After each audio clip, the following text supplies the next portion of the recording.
The content of this show does not represent the viewpoints or opinions of any organizations affiliated with the hosts or any guests on the show. The information discussed in this show is for informational and entertainment purposes only and should not be used as medical advice. Please seek your medical provider for professional advice and medical care. Welcome to the Healthiest Argument podcast, where knowledge meets debate.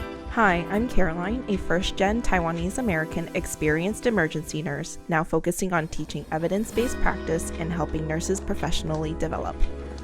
Hi, and I'm Christina, a Cuban American, master's prepared family nurse practitioner with a broad variety of experience ranging from bedside to management and much more. Each episode will each represent a topic, research the latest peer-reviewed journals, and battle it out to see who wins the healthiest argument. With that said, let's dive into today's episode and see who will win the healthiest argument. Hello, everybody. I'm Caroline. And I'm Christina. Welcome to our fatty episode On the Healthiest Argument podcast. Today, I will be defending animal fats. And I'll be defending plant fats. Isn't plant versus animal very controversial topic? Indeed, there is a lot of information on social media on the health benefits of either or that I've seen. And also a lot of people have told me that they're really interested in this episode that we're about to film. Excellent. So yes, you're right. There is a lot of demand for this episode specifically. I think in future episodes, there'll be something off of this as well, because I was asked to do specific totally animal diet versus just a mixed diet. So I'm excited to delve into that in the future. In our comments on social media, I definitely saw that. And I think that's going to be a great episode in the future. Stay tuned, guys. Stay tuned. One of the reasons why I chose to defend plant oils today, first of all, I think it's easier to defend. You're not wrong, especially with research that I saw. It was really hard to find the pros for animal fats. Indeed. But there's also a little something else to that. Time and time again, I've wondered to myself, every time I'm eating either a piece of bacon and the leftover fat residue or anything from an animal, I think to myself, is this really something that I should be eating? The rendered fat. Oh, it's so good. Talking about social media, a lot of the things that I've seen have been strong viewpoints on animal fats, pros of animal fat, or the pros of not eating animal fats. I know a lot of the research that we found has to do with the benefits of plants versus animals when we're talking about oils and fats. But on social media, there has been a presence of the benefits of animal fats versus the plant fats. So today we are diving in and presenting you guys all the research. Yeah, like you mentioned, social media. I've noticed that there's like this sudden push for beef tallow on the market. What's that all about? Beef tallow has been marketed as something for deep frying, right? The benefits of it that used in deep frying. So a lot of restaurants, you see a lot of marketing for all our stuff is used in beef tallow. We cook our burgers in it. We fry our fries in it. People see the benefits of that versus using other oils, especially seed oils. There is a big push for anti-seed oils. Have you seen that? Yeah, I'm glad you brought that up, because as I was reading around, I did find some information about vegetable oil versus seed oil versus the animal fats and whether or not you should or can overuse them or reuse them. So I think we're going to touch on that in a little bit. Have you heard of apps that actually tell you that there's restaurants out there that don't use seed oils or only use animal-based fats in their restaurant? You're kidding me. I had no idea. Great for those that are, trying to have a healthy diet or deem the healthy diet that, style. It has like pretty much the map of the world where you can kind of see restaurants that use only extra virgin olive oil or only use butter, tallow, things like that. Wow, technology is really bringing us to the next level in our food choices. Talk about game changer. I love that app gives you awareness of what fats you'll be enjoying when you go out to appease your gastronomic urges. What is it that you have that you actually use at home? What's in my pantry? Or your fridge? Oh, fair. Well, I have a variety. I have ghee that I use. I have butter. It was on sale at my local grocery store, so I stocked up because we know butter's expensive. Very expensive. When we're doing steaks, I actually use beef tallow, Wagyu beef tallow. Delicious. It has a higher smoke point, so we like to use that. So we have that.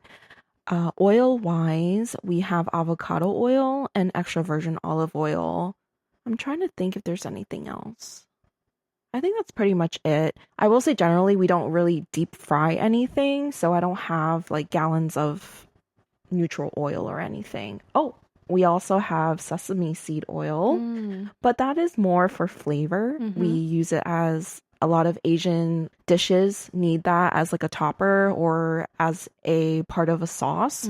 We do have that sesame seed oil as well. Delicious. Pretty good choices. Yeah. In my pantry and fridge, I'm not quite so diverse. I think I'm pretty basic, actually. I do have fish oil, though. Oh. I don't use it very often, but I have it. As a supplement or? No, as to add on to usually my Asian dishes when I'm cooking. Yeah. Okay. I like it. And then the sesame oil, of course, also for the same food preparations. And then pretty basic. I have vegetable oil, but I'd say I only use it if like a recipe calls for it. And like I actually have to put it. I don't usually change out if they're asking for some sort of a vegetable oil. Aside from the vegetable oil, I also probably use just butter and olive oil. That's it. That's all I've got. Pretty basic stuff, I think. That's all I've got, baby. Not exciting. Sorry, guys. Had to cut the video there a little short because my dog decided to visit us. We have a frequent visitor here, the frequent flyer. The frequent flyer. He's always coming for a turkey sandwich. Sorry, a little ER humor. All right. Well, I like to do my little history snippets on where do our oils come from? There's no like specific point where I noticed oil was or was not found. But of course, we're referring to fats in this or oils in this episode for the point of consumption.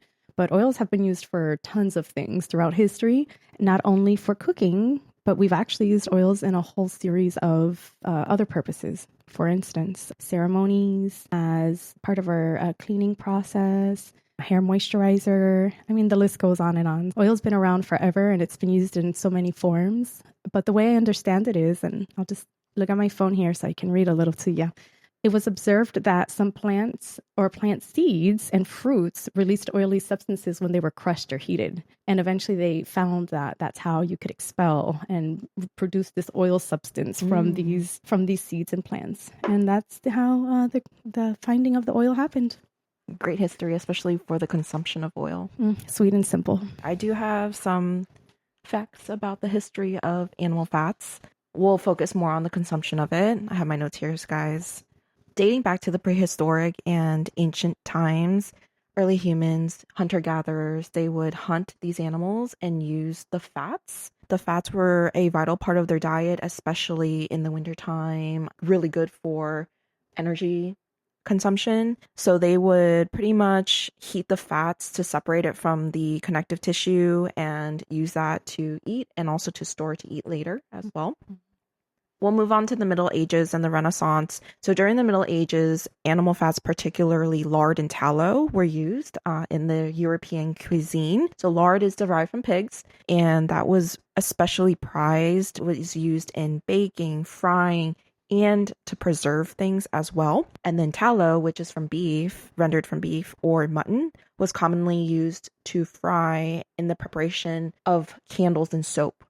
In the Renaissance period, they saw a refinement in culinary cuisine and the use of animal fats. So they developed new cooking methods that brought a variety of fats and oils to kitchens of the European people. We love butter. Butter has been used widely. It became more widespread because it was favorable because of the taste. We all love butter. We do love butter.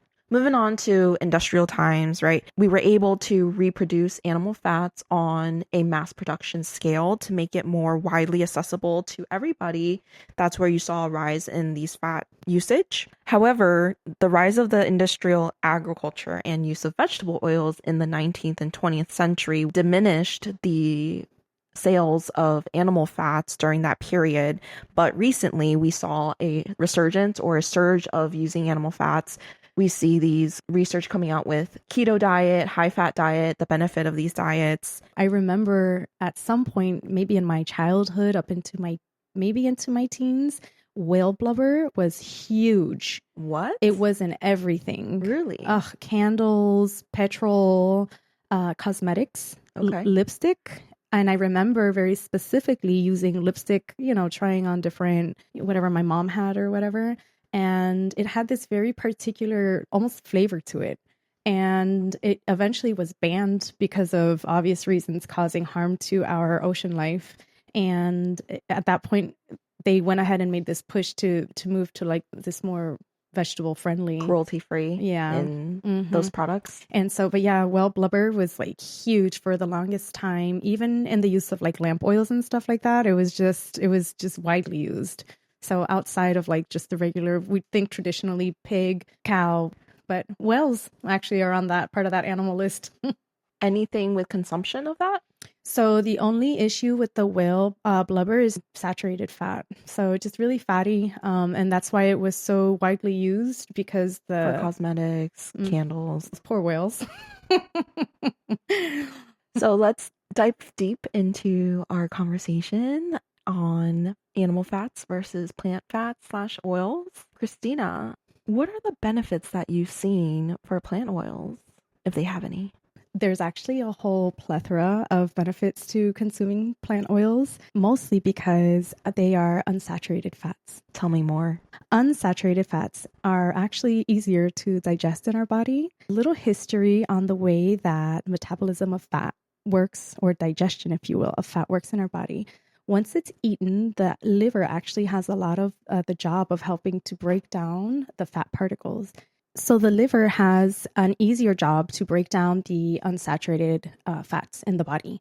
That's pretty much the quick and short version of it. The liver it's responsible for creating fat in our body. It's really important because our body requires cholesterol to function. And without it, we'd be in a danger zone. So it's important to make sure that we are consuming it. And our body actually naturally produces cholesterol. I think most people don't realize that.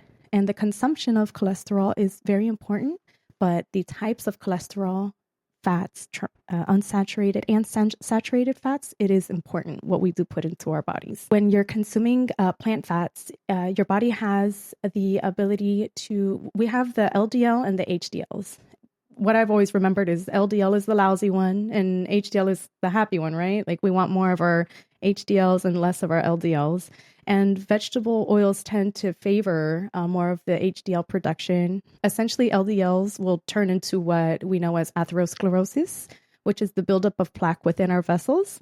And if you have too much LDL, then you have a higher chance of having cardiovascular risks, which will cause long-term issues with the atherosclerosis, leading to a whole slew of health complications. When you have more consumption of those vegetable plants with the unsaturated fats, what ends up happening is you do increase the HDL production in your body, which does the opposite of what the LDL does. So it helps fight against. So it's almost like a return to sender.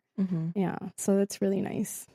Cholesterol is one of those iffy, depends on who says what thing. So it's funny you say that, because there was a study done by the American Heart Association and amongst many others, by the way, but because this is actually a very heavily studied. So I believe it was like 300 milligrams or something to that extent of cholesterol to be consumed daily.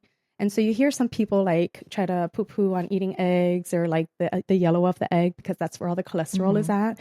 When in reality, if you're eating, I don't know, just 2-3 eggs a day, you're not making it to that number of what would be detrimental cholesterol consumption to the body.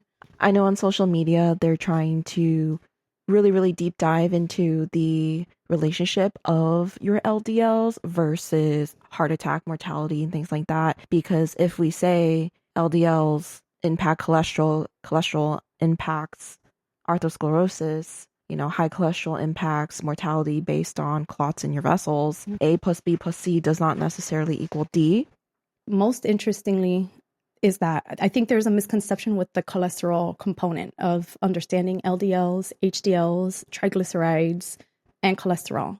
And you also have the VLDLs as well. If you dive a little deeper, and it's really a lot to probably talk about now in this episode, there's something called the ApoB lipoproteins. Yes. Yeah. And so ApoB, those baby.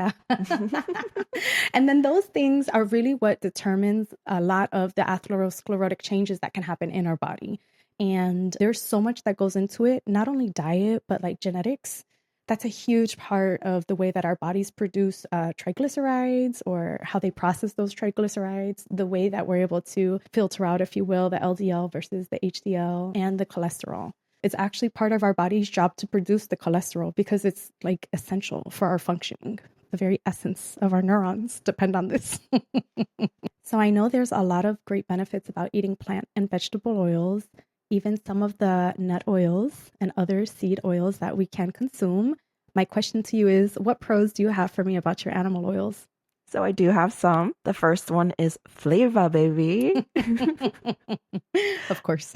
How can you debate no flavor, right? Butter, delicious. When we say that a pastry is delicious, we say, oh my gosh, it's so buttery, right? I'm going to say that as a pro. I'm going to claim that one. So I have to unfortunately back you up on this one for something specific Flavor. to my Cuban culture. Pastelito. Why do you think it's so flaky and delicious? Butter. We use lard. Oh, Tons of lard. Okay. Yes. Cuban bread, lard. Oh, so that's the secret. Yeah. And the last one, have you ever eaten at a Cuban restaurant and they bring out that delicious white rice and it's like shiny and perfectly formed? Yes. You take a bite and it's like, oh, this is heavenly. It's definitely more than water. It's lard. The secret's been released. And that's the saturated fats. Mm-hmm. And that's why it's so delicious. It's 100%. The other benefit to our animal fats include fishes, right? Fishes have omega-3s. That's really good for your brain health, cardiovascular health. And these omega-3s help protect us, or help protect the body from cardiovascular diseases or any ischemic diseases, for example, stroke and things like that. Is it because it's anti-inflammatory? Because inflammation is the killer. Inflammation is always the killer. Other benefits of animal fats include the added nutrients that sometimes is found in them. For example, we have our vitamin A, D, E, and K can be found in animal fats. And these are essential for, our body's functions. So those are our fat solubles? Yes. Mm-hmm. And these fat soluble vitamins help with bone health, vision health, all those things. That's amazing. Other benefits include essential fatty acids. So your butter has these essential fatty acids that are necessary for the body to absorb these vitamins and, maintain overall health. I did find research saying that animal fats can be easier to digest versus your refined oil, vegetable oils. Animal fats generally have these natural compositions and presence of these enzymes that aid in digestion for the human. I think maybe most people know, maybe they don't, not sure, but coconut oil is a saturated fat, non-animal saturated fat. So the solid plant oils. I'm glad you brought that up. Some ways to figure out what is it that I'm actually consuming is based off of the consistency of the oil. For instance, butter is usually in the form of a solid. The ghee is usually a solid. Not to mention coconut oil is in the form of a solid. Talking about coconut oil, I know it became very trendy for a while. And I think there were even celebrities that were endorsing coconut oil, like, oh, this is going to curb your fat hungers. It's going to produce less belly fat, so on and so forth. I'm not sure I can stand by that statement that some of these people were making, probably mostly because coconut oil is 100% fat. If you're consuming the refined processed coconut oil, you're not truly receiving all of the benefits from the coconut itself. I know we were talking earlier about trends with coconut oil, just conversation off camera. Tell me a little bit more about how you've seen coconut oil been used. Yeah, there's actually a few trends that were pretty popular. So you had, of course, the keto diet, Atkins, paleo or paleo. How do you say it? Paleo. Paleo. A lot of consumption is based off of just this high amount of fats and proteins. Okay. And you deprive yourself of carbohydrates, essentially. So using energy in the form of fat versus sugar or carbs. And the theory is, of course, you put yourself into ketosis, essentially, and ketones are readily available for use in your body. So instead of grabbing the immediately available glucose for use for energy, it would just reach for those ketones and have those readily available for use in your body. When the keto diet was pretty popular, that people would just take like globs, like tablespoons, 2 or 3 of them, and just dump it in their coffee. And they would even use creamer. So they were having this highly saturated fat coffee experience every day, just multiple times throughout the day, just sludges of this coconut oil and cream in the coffee. I heard about that coconut bomb, right? Or a butter bomb. I've also heard about that. Yeah, they did it just to keep themselves in this ketotic state because, wanted to avoid getting themselves out of ketosis. But caffeine and fats, what can go wrong? Absolutely nothing. Some cultures or different places in the world they consume large amounts of coconut oil because it's just so readily available as their main source. Yeah. Obviously, their diets are different than the traditional American diet or what we might eat here in the United States. Some of them is Samoa, the Philippines, New Zealand, and New Guinea, I'm sorry. And they consume the whole coconut. They're not just eating the coconut oil. Their consumption of the whole coconut is certainly providing them a whole assortment of vitamins and fats and fiber. And we talked about coconut sugar at our last episode. A certain sweetness to Absolutely. The new versatile ingredient. But so high in saturated fat. I remember I had a coconut tree. I had 3 coconut trees growing up, but it was not the furry brown coconuts. It was like the green with no fur coconuts. And I remember our neighbors would try to steal our coconuts. Like a drive-by? Yes. They would just walk with their ladders, hook it onto our coconut tree and try to grab it. And I remember my mom would scream at them because she didn't want them to fall on our property. It wasn't the stealing. Sure. Yeah. That's a coconut grab and go. So we hired a professional to chomp down the coconuts and we gave them to our neighbors the right way. But yeah, how thoughtful. Adding into the talk about using these coconut oils, butter, high fats for weight management, I did find some interesting research regarding using plant oils, certain types of plant oils for weight management.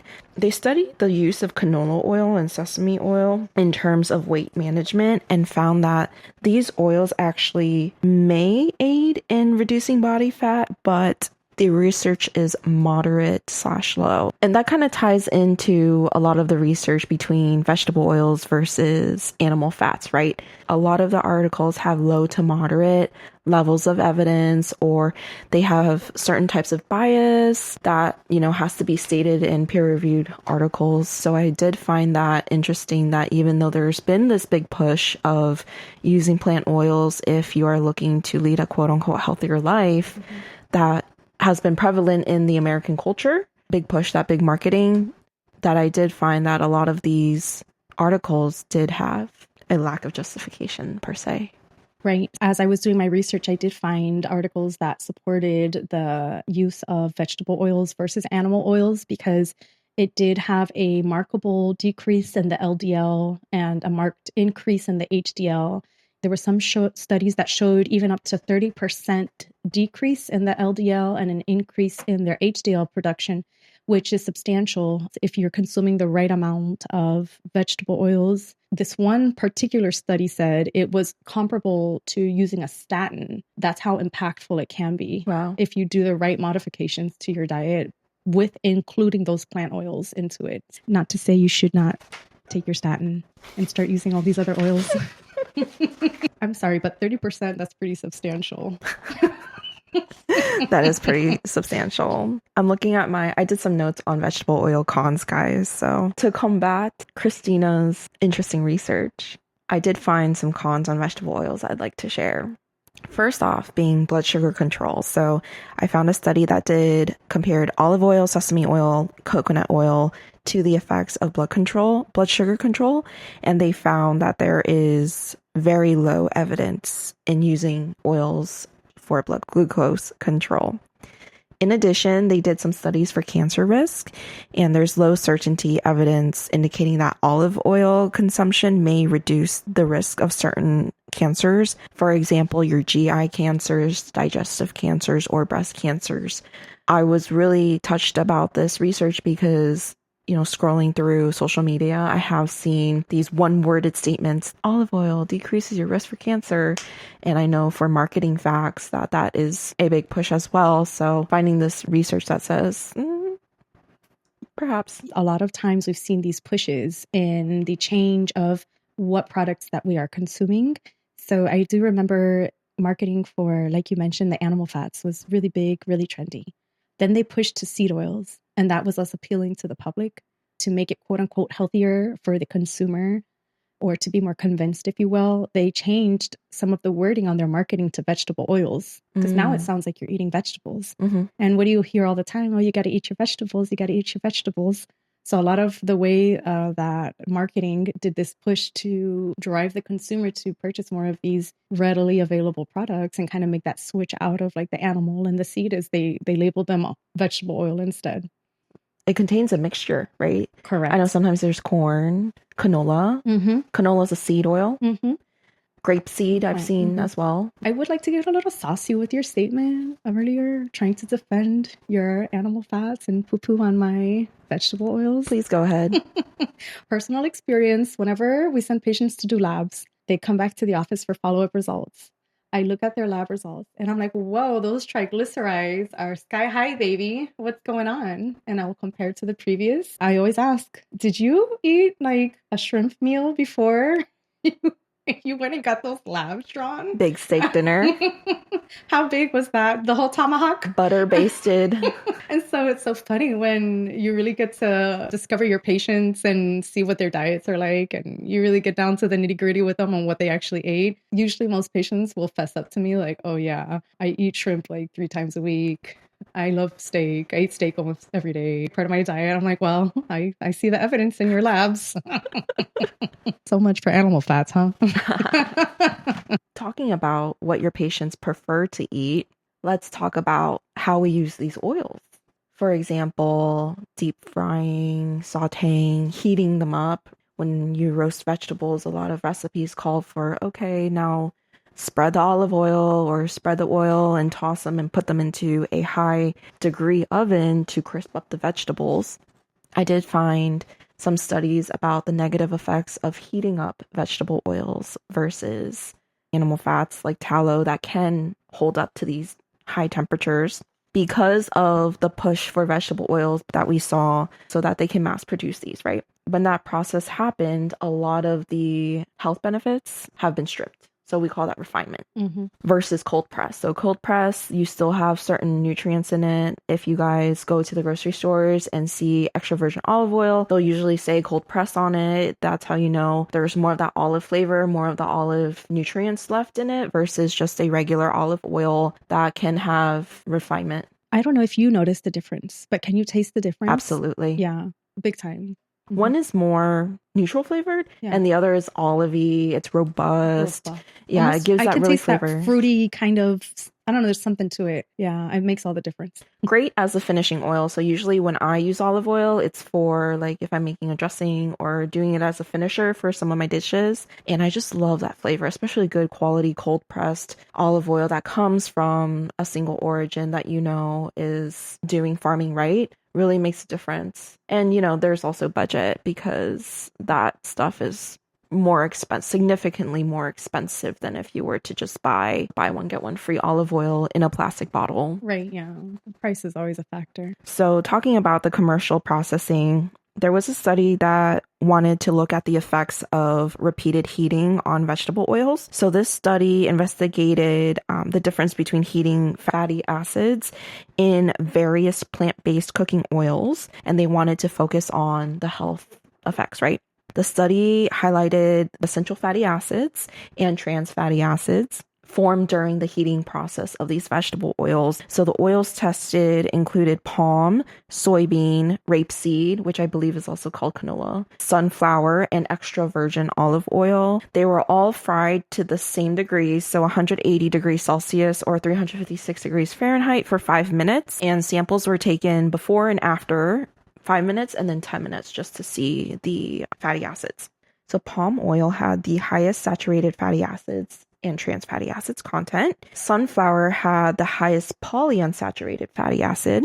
All oils showed that there was an increase in trans fatty acids after 10 minutes of heating it up at that degree Fahrenheit, with canola oil exhibiting the highest increase at 233% increase of trans fatty acids after heating it up.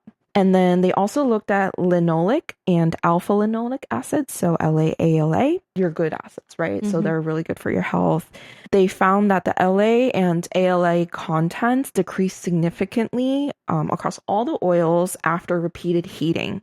So sunflower showed a decrease of 2.44% in LA. Extra virgin olive oil lost 13.41% of its ALA. The importance of the repeated heating, right? Think about your deep frying. When we go to a restaurant and we use a deep fryer, or even if you guys have deep fryers at your house, we're not changing that oil after one fry most of the time. I mean, maybe in our house we have a little bit of control, but if we're thinking about mass production, frozen foods that have been fried already, or going to restaurants, most of the time that oil is not changed after one fry. Think about that repetition of fries. Now I'm stripping away the benefits of those acids, fatty acids. I can't argue your point on that. Can we say that these repetitive heating of oils, which is a common way of using vegetable oils, decreases the health benefits of these consumptions that you were marketing earlier? Unfortunately, yes. The heating of these oils does decrease the good properties that they can contribute to our daily diets. And increase in harmful ones, such as your trans fatty acids. It's true. I will say overall, I have to bring up, I will tell you what I'm not eating raw. What are you not eating raw? Beef tallow. I'm not. I promise you that. I will not drizzle my salad with any beef tallow. You know, beef tallow can be used as a skin protectant. I have chapstick that's beef tallow. You can taste it. You can taste the beef. Or for the hands, you know how we use sometimes coconut oil for our hands, at least I do. Yeah. But I'm like, I don't know if I want to smell beefy. No, I think I'm going to stick to maybe coconut oil for this one. I'll stick with that saturated fat. So far, we've talked a lot about the cons of some vegetable oils. Not all of them, because not all of them are bad. But there is some stuff to mention about the cons of animal fats. Tell me. There was a food frequency questionnaire over a 24-year period. That's a long study they did there. And they found that fat from dairy and eggs was particularly associated with increased mortality risks. Oh. Correct. Which I understand has led to that increased LDL. Okay. The atherosclerosis. They also found that fat from white meat showed a lower risk of overall mortality, but did not significantly impact cardiovascular disease mortality. Increased consumption of animal fat was linked to higher mortality risks. So replacing 5% of energy from animal fat with an equivalent amount of plant fat was associated with a significant reduction in mortality risk. The overall mortality reduction was between 4 to 24% reduction. That's pretty substantial. CVD mortality, so your cardiovascular disease mortality risk, was reduced from 5 to 30%. So heart-related things like always heart attack. Heart-related, yeah. Also, inflammation. Inflammation's the killer, baby. The killer. So those are really kind of like the biggest cons of animal fats that I see time and time again, though they do provide a flavor profile. And I think that's what a lot of consumers are looking for with their flavor profile. The increase in your LDL and those just basically those saturated fats puts a big toll on your body. And believe it or not, if you're eating too much fat in your diet, it can also lead to fatty liver. There's other factors that can play into that, but definitely fatty liver is up there when it comes to eating too much of the animal fats. And quality of life, right? If I am trying to stay on a high fat, low carb, low sugar diet, what is my quality of life? I have a sweet tooth. How am I going to get that? Yeah, how are you going to get that? Mine is the pasta. The pasta. I don't mind drizzling some olive oil on my pasta. I can go without drizzling maybe. But that's carbs and fats. Yeah, I was going to say I can go without drizzling sausage on my pasta.